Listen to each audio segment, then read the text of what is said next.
Let's go now to General Wesley Clark, the former Supreme Allied Commander of NATO. General, first I just want to start. We're hearing that DOGE is targeting this annual 8% cut to the Defense Department budget over the next 5 years, also cutting 60,000 jobs. Will this impact military readiness and preparedness at all? Of course it will. The Pentagon's been squeezed for 12 years. It's gotten less than the inflation rate in many years. Each year under the Biden administration, it was actually cut in real terms.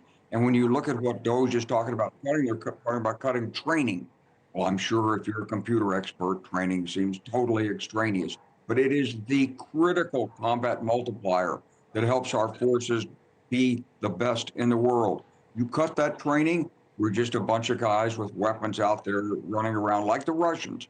That's the key discriminator for us. Secondly, I'm concerned that the Silicon Valley crowd's going to look at things like tanks and say, oh, those tanks, they can get taken out. Look, everything can destroy anything else in combat, but you have to have a range of capabilities. You can't exactly forecast where the next conflict is going to be, what's going to be required. Nobody would have believed the Ukraine conflict required so much artillery, but it does. And so you don't want to focus on just the latest glittery item. So yes, we need a new air superiority fighter. I'm glad to see the F-47 being approved, but you still need ships, submarines, tanks, trucks, artillery groups, and bayonet rifles.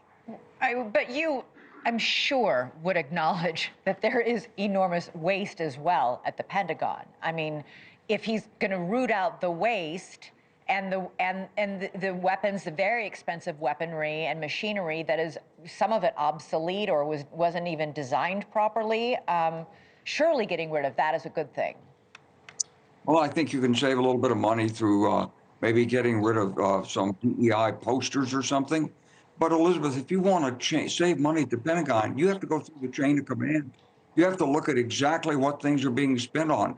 You can't have a computer program that identifies names and things and says, oh, it says this, it says that, cut it. That's not the way you make savings. Now, any base probably has some excess spare parts.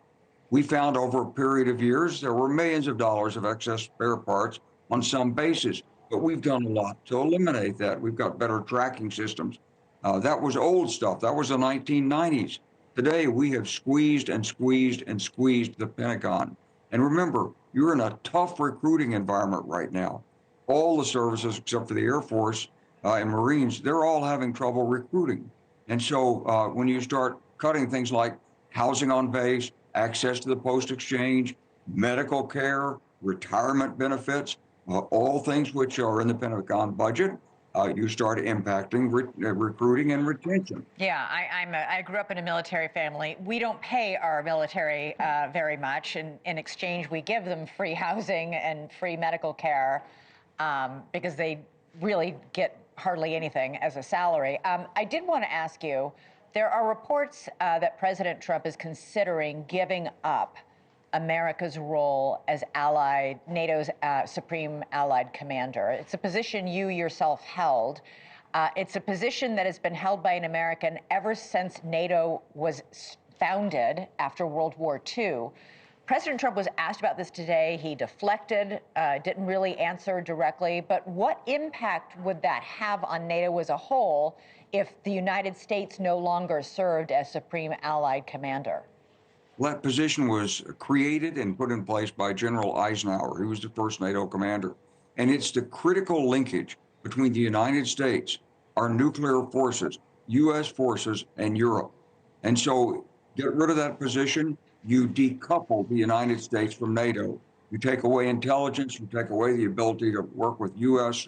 channels and NATO channels simultaneously. I mean, nothing would make the Kremlin happier than the Americans get. And you don't save anything because as NATO commander, my expenses were, except for my salary, most of my expenses were paid by Belgium and by NATO common funds.